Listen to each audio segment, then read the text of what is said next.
تفسير أصحاب النبي في المنام للحامل.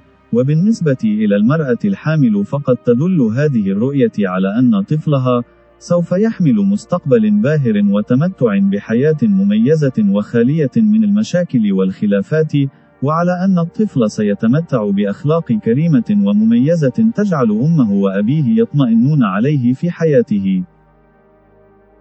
وهذه الرؤية من تفسير وفقا لما جاء في الأحاديث النبوية الشريفة والقرآن الكريم، الذي يدل على أن رؤية أصحاب النبي الأجلاء من الرؤى الحق والتي تحمل معاني مميزة.